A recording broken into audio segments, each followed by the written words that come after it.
Hey guys, Andrew P here from Seven Figure Fitness Business Podcast. Now, I'm excited to introduce today's episode. We had two amazing guests today, Pettersson and Jack Parker of High Performance Mums. Now, this was a really fascinating episode because both these guys are already proven as being successful business owners. They own 3 successful gyms in the northern beaches of Sydney, but things were going so well in those businesses that they were getting a little bit bored, so they say. So they wanted to actually, find another income stream and another way that they could have more impact and reach more people. So they reached out to us about 4-ish months ago, and they've been working with us in the program for 4 months now. Now, their results are staggering. In 4 months, they have gone from nothing online at all, and they're now doing roughly 40K a week. So they're at the stage now where they're already massively over exceeding $1 million business per year status. Honestly, it's staggering. And so I really enjoyed the conversation with them. We discussed why they've been successful, sort of what set them apart, how they manage the relationship as equal partners in this, because business partnership can be a tricky thing to navigate. And there's a lot of people that do it really well, and there's a lot of people that do it very poorly. A bad business partnership can be very dangerous. So that conversation is very, very interesting and relevant, I'm sure, to a lot of you out there that'll be listening. And as always, it's very fascinating to hear the mindset of successful people. So this episode is mostly going to be for you if you're looking at getting started with your online business, or if you've already got one and you want things to be getting better, especially if you're in a position where you're in a partnership or looking to go into something like this with a partnership. I think you'll find this really, really valuable.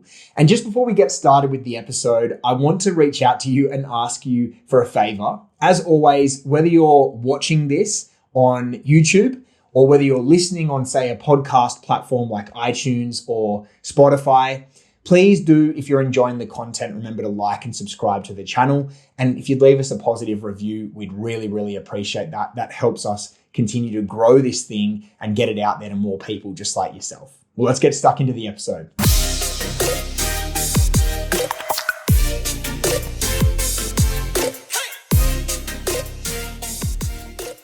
So, guys, thanks for tuning in. I am here with Connor and Jack from High Performance Mums. What's going on, guys? Not too much this morning. Just made a few sales, actually. Busy morning. That's what we like to hear. So Jack and Connor are both very successful business owners, and they're also part of our online business transformation mastermind with Systems by Design. So I was hoping that you can both sort of share a little bit about your story in business to date, sort of what's happened and what's actually led to you being online as well. And we probably met maybe 5 years ago at a few different masterminds before you had your own. At that stage, we had gyms. We had 3 gyms, or we had 1 and built it to 3. We still own those. But, I think we started around a similar time when you did, to be honest, going to these events together. And we'd be talking about the wins we were having in our businesses, and you were online and you crushed it, which was great. And you sort of inspired me. And I chatted to Jack a lot about it and said, with what you and AG were doing, I was like, when we're ready to try something online, I'm like, I know the best 2 guys to do it. So and that's, I guess, the decision why we started online, was the freedom that you guys were showing and having discussions with you about it is possible. And it's been great to do so. So the background is we own some bricks and mortar businesses, really. Yeah. So you own gyms, and obviously you guys made the decision to move online. Was there anything specific that really kind of pushed you to making that decision? Now that with all the COVID stuff and everything, and 2 lockdowns later, it was sort of like last lockdown, we were talking about it a bit, but it was also the stress of like what the gyms would reopen like. So there was a talk about going online, and then we had chats about potentially going and doing another sort of brick and mortar gym. And then as those discussions furthered, we sort of realized how much sort of goes into that and the sort of manpower it does take to sort of get it up and running. And then obviously, like Con said, we knew your success. So once we sort of said, okay, let's just give online a crack. And that would have been like, say, March this year. We decided to go sort of in on the online side of things, just to sort of test it out, see if it was something that would work. And obviously now 6 months later, or 4 or 5 months since we started the course, it's sort of a no-brainer. Looking back now, it's like an amazing decision we made. So yeah, we sort of took the plunge into it and thought, why not give it a go? Yeah. Well, you both have that sort of advantage of being previously successful, already successful business owners. So you there's less sort of new stuff in learning business. It was more just learning online versus learning brick and mortar. But I think it'd be really great, just for the context of the discussion, like What are the results that you have actually achieved online so far to date? Well, I guess we went from, no business at all in May to creating a business, making our first sale in June 24th. And now it's sort of on track to be a $1 million revenue business at the moment, closing 20 sales roughly a week. So if you're to look in future sales, that's $40,000 in accruals a week at this stage, which is really exciting. And with guidance, hopefully to go bigger and go further, I guess. I think the big thing as well was how quickly it came about and sort of evolved. And it sort of ties back into what I was saying before. Like when you open a brick and mortar gym, it's honestly a year of just grinding to sort of get it to potentially capacity. It was almost like a plug and play thing. Once you sort of get a few things dialed in and a few numbers optimized, you can just go for it. So that was really exciting, that sort of week to week growth that we saw. Yeah. There's two of you, and I believe you might be the first business partners we've actually had on one of these sessions. Andrew and I and Iggy, we're all business partners. So I'm a big believer in partnership. But how do you guys kind of navigate the decision of joining, going online, and also how do you kind of divide the roles between yourselves to make sure that you're not kind of stepping on each other's toes? I think it's been a bit of a challenge. As we said, we felt like it was a no-brainer to join because I know you personally was you guys are crushing it. So why not learn off you guys? You know what I mean? So that was a very easy decision, very easy discussion for me and Jack. Yeah. But in terms of our roles, I felt like at the start, I was very much sales and marketing and Jack's big on fulfillment.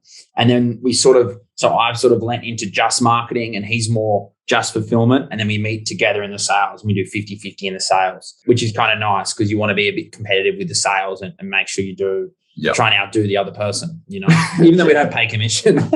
It's kind of sort of just gone all in on the marketing side of it. Honestly, don't know a whole lot about that, which is lucky. So he sort of had a bit of a background there coming from the gyms itself with Facebook marketing. So that helped. And then, I really sort of enjoyed obviously the sales side of it, but then also the fulfillment side of it, building out the program and the coaching aspect, making sure that we're delivering a solid service. So as much as there is that bit of overlap, we try to not step on each other's toes too much. Yeah, I totally get it. And it's so important that when you're in a business partnership, you can't both necessarily be doing all the same things. Otherwise, you're kind of wasting each other's time. So, there is a real sense of there can be advantages and there can be disadvantages to it the way that I've seen. So as long as you guys are kind of separating the roles and you've got that roles and responsibilities worked out, it tends to work really, really well. Now, Connor, I want to lean into the marketing for a second. I don't know, what was your experience with marketing before you came in? Did you have any online experience with marketing before working with us? No online experience at all. It would all be Sydney, Northern Beaches focused. So the approach that I had, it was a holistic approach to marketing, obviously very heavily online still, but sponsoring sporting clubs, doing different approaches, getting around local cafes, all these sorts of things, schools, just emailing businesses, different ways to try and generate 100 leads per location a month. So we could just grow slightly or maintain our memberships. But I learned a hell of a lot, which I've implemented for my gyms as well, which has been great. So that's a really nice add-on. It's been amazing to be able to market to the whole of Australia. Yeah, I just think I learned so much and just changing and tweaking ads and listening and learning off AG, booking in a few calls with him one-on-one and just screen sharing and be picking them apart. And he's this is the process you need to think about when you market and why. And it's just a whole lot of testing. It's probably more hours. You don't need to be super creative. It was just I need to spend an hour a day analyzing it, making changes or when they're not working essentially, and just make 6 or 7 changes, work out what works and then go with that one. So it was great. And that was 2 or 3 calls. I learned that off him. And now I feel pretty comfortable and confident that I can keep implementing it. Unless I'm completely rattled, then I'll link up another call with him, or I just want to have a chat. I might book him because I know he's a busy man. Yeah. So you guys... that we spoke about yesterday was the numbers that you do look at that are important, not just what the lead cost is, actually sort of going to that level of all right, what's it actually costing per call? And that's a convo that Connor and I just had yesterday and the day before, is that even if the lead cost is slightly higher, but you're getting calls for cheaper rates, that's something that we would never really thought about in the past. We just purely would have looked at the cost of what it is to get someone into the funnel, not what it ends up costing to actually get on the phone with them. So yeah, it was good to sort of go level or layer and layer and layer deeper. Definitely. Yeah. So it's getting that kind of critical understanding of the decisions and that kind of thing. Now, like, we can be completely honest. I'm sure everyone listening to this knows this. Not everyone that does a mastermind is successful, and certainly not as successful as you guys have been. So why do you think you have been as successful as quickly as you have both been in this particular endeavor? Well, I think like immediately off the top of my head, we have got runs on the board. Like it was pretty unrealistic. We knew what we were capable of, and if we just implemented, we'd get there. We are both pretty strong at implementation, so that's obviously something that you need to do. You can't just keep procrastinating. The program itself, you just need to have that confidence. It's a little bit scary increasing your ad spend and following through, but we just had extreme confidence. Obviously, knowing you both personally really did help, but I think it was just like you saw other people in the group spending more money, like we'll spend more money, we'll get on the calls and we'll do it too. And I do think, and then you can talk, Jack, I do think we were very prepared to do it because we do have experience and we already had VAs. So for us personally, we were probably prepared quite quickly to grow faster. And for us, it's just about increasing the ad spend now, I'd suggest. I think like also we said at the very start, AP with like being two of us, I think that helped as well. Obviously having more manpower there and more sort of brains putting towards certain things, it did help to sort of give each other that confidence to be like, all right, let's just go for it and sort of go all in and increase the spend and sort of overcome issues as they arose. Sort of having that capacity of actually being two of us did help to give each other confidence with certain things to sort of back ourselves, which can be a bit daunting if you're sort of on your own and you're sort of dipping your toes in. It's a bit easier sort of throwing yourself in the deep end when there is two of you. Well, you know what's funny about that? Because not all couples that work in masterminds are more successful. And sometimes they're less. I think there can be a real sense of imbalance, or people that can also make each other, they can feel okay by not working as hard because they both do it. So, you've been successful. This is now your second sort of venture because you've already got the brick and mortar, now online, successful in both. How do you both keep each other accountable in a sense to make sure that you keep pushing and keep being successful? I have to be in charge of that. If it was up to him, we'd be just doing nothing. We'd be hanging out. No, I'm just... I'm here for a good time. No, I think we took what we did at Code 5 at the gyms and implemented it in the sense of like you have to show your numbers, a daily huddle, a weekly meeting, a monthly meeting, quarterly meeting. So it's pretty blaring if like I'm not getting leads at a decent cost or bookings at a decent cost. It's pretty blaring if one of our sales percentages are really low, if we're getting a lot of cancels through the program, like Jack's in charge of fulfillment. So the numbers don't really lie in that sense. And we make sure that we have set meetings. So you don't have to have that awkward thing of being like, are you working hard enough? It's just like your numbers aren't good enough. Like who really cares what you do as long as your numbers are crushing it? Like that's what's going to drive the business. I think we also like, we've been business partners for a while now. It's like we both just enjoy working and working together. So I think that helps, like that work ethic we've had, and we're also just like pretty optimistic people. So once we started seeing results, we're just like, all right, let's just go all in, increase the spend, and we're at that point now where we want to then go again to that next level. Just sort of being optimistic and backing yourself in is a big part of it. Yeah, I think like, Andrew and I, because I've obviously been business partners with Andrew now for about 4.5 years, and Iggy and Andrew combined for about 2 years. And so what I've noticed is with business partnership, you have to really be able to communicate openly, honestly, and also be willing to receive feedback from your partners to say, hey man, you're doing a really shitty job. You need to pull your head in. Have you guys ever had to have one of those conversations with each other today? Oh yeah, I think so. Like, I think, you just do the shit sandwich and you be super polite. There's a lot of good things that we both do. There's so many good things that occasionally, and I think we have similar traits in that, like, there's situations where we probably might need to talk to a staff member and we both don't enjoy that. We both know that. So like, I might have to say to Jack, you have to do this by this date because it's getting out of hand. And he might say the same thing to me. But I don't think otherwise there hasn't been any big issues or anything that we work through. It's more holding each other accountable to having difficult conversations, because it's so much easier just to shy away from those.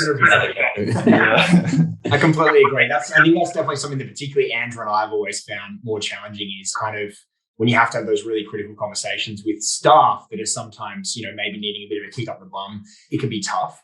Now, I guess talking about the sales piece, because you guys are crushing your sales as well. How did you actually go about that process with the sales training in the program? Well, I mean, it was great. We learned so much, and again, have stolen it and put it through the bricks and mortar businesses, which is great as well. I think at the start we probably didn't give it as much attention as we needed, and we weren't successful. And then booked in individual calls I think we've only worked with Bobby, I believe. And then, you've given us direct advice when we send you video messages and stuff. And the weekly call. Oh, yeah. We did that a lot at the start, like jumping on the weekly coaching call, the group one that you run, AP. So that was like super helpful.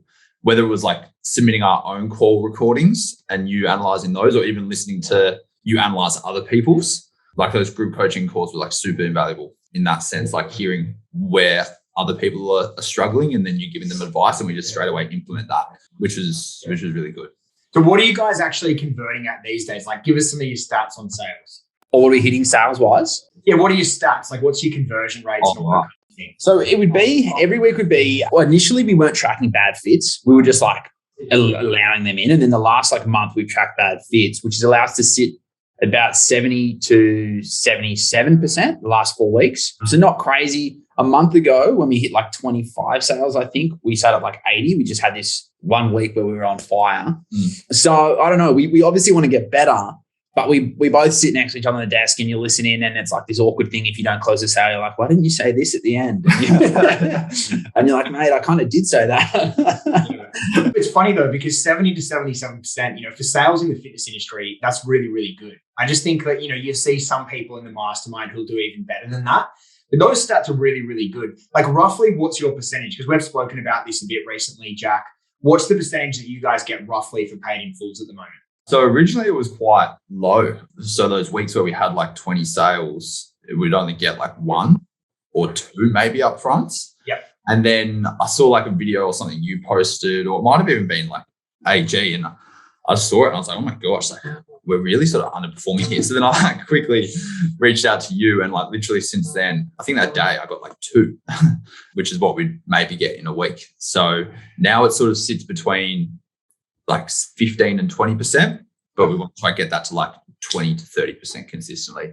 So it's way better than what it was originally. And it was literally just changing 1 or 2 lines of how we present it. Or not actually change it. It was actually just doing what was in the script. We went rogue. We were going rogue, and we should have just been saying what you said. So, yeah. Crazy. Why would we be better when you've sold millions in fitness? I find the sales training piece is always like much easier than people would imagine, because there's always these really critical errors that people have to identify first, like, doing a bad job of identifying the why, and then they don't kind of necessarily follow that, objection pre-handling sequence that we have. And sometimes it's just slight changes in the wording that people use away from the script before they actually understand it.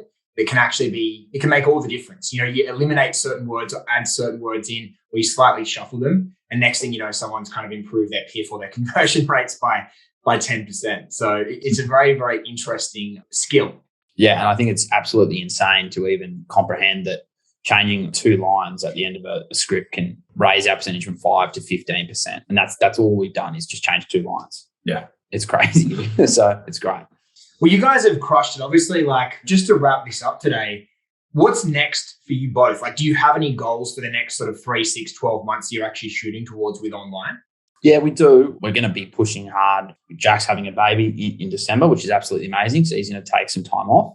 I'm going to be going to Canada by the looks of things. So we'll calm it down there in the business. And we're going to push really hard for Easter, drive the business really hard for Easter, hopefully double where we're at currently. So look to push past the sort of 20K week, maybe up to try and hit to 40 and really increase our ad spend and go hard. We have a great team. We have a lot of the members of our staff from our gyms who can come on board as well. So we've got the resources ready to go and expand and grow. Yeah, I think we're at that point where we can like scale now.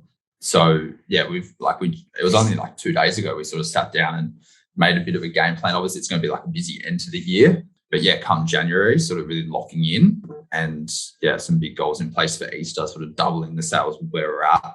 We just brought on like one of our like amazing coaches from the gym to come across to us. Like we're at that position now where we can go to that next level, and then hopefully Easter be bringing on another coach. Yeah. How many staff do you guys actually have in the team at the moment? Because I know you've been doing a lot of the work yourselves. Do you have VAs or what virtual assistants? Are there any other staff you do have on the team? 2 VAs, Jack and another coach do fulfillment. We've just brought on another coach, and me and Jack do sales. So what's that, like 5 of us really? Yeah, there's 4, JD, Ham, and then 2 VAs. So 4 of us here, 2 VAs. Yeah. And now there's that goal of effectively over the next period of time starting to build out departments. So effectively you guys keep leveling yourself up so that you're more into that sort of C-suite, CEO kind of COO role, that sort of thing. Well, we've chatted about this and we're not 100% certain because we've looked at the bit of education that you did on cash flow and where you hit what point you need your business to get to hit a certain number. We don't mind doing the sales, to be honest. We sort of enjoy doing at least 5 calls a day, each trying to close. So I'm sure there is a point where you get, where you want to move up. But I remember actually you answering a question in terms of, do you still enjoy selling and is it fake yet for you? And like I literally had a call 5 minutes. I finished the call 5 minutes before our call, and the lady wants to lose a whole stack of weight and she was very emotional and just feels great. So it's like if you enjoy what you're doing at this point in time, we're not sure. We've had that discussion of how far or where we want to get to, but we'd like to maybe have 5 coaches coaching across the board with about 70 people each, and then have a foundation program running in the background as well. So that's the initial goal, and we're not sure where that'll take us, I guess. That's often a sort of a transition that we see a lot of the business owners want to go down, because when you look at the different skills involved in running an online business, there's no doubt that marketing and sales are definitely priced in the market as the most valuable skills in terms of paying a high-level person to do that. It's not to say that the other jobs aren't really valuable as well, but if you guys can be staying in sales and staying in marketing, it gives you a lot of control over their acquisition side of the business. So you can control the cash and all that sort of stuff. But it also means as well that if you're enjoying that, you're actually saving money in your business. You're not having to pay sort of a 100, 150K a year to keep someone on staff in those positions. So it actually really makes a lot of sense. That's sort of what we think. Cash flow wise, how it works in the business. If we enjoy it, it makes sense to do it. And it should increase, obviously, the profit margin for us. Guys, thanks so much for jumping on. It's been a pleasure. Well done. Congrats. So we've obviously loved Iggy, Andrew G, and I have all loved having you in the program. Same thing I've said for the last 2 of these interviews. You guys get shit done and you ask a lot of questions. When you need help, you come, I'll get a sales question, give you the answer, off you go. Next thing you know, you're onto something completely different again. So hats off to you guys both. And thanks again for jumping on. Thanks, AP. Thanks, AP. See you, boys. Bye. See you, mate.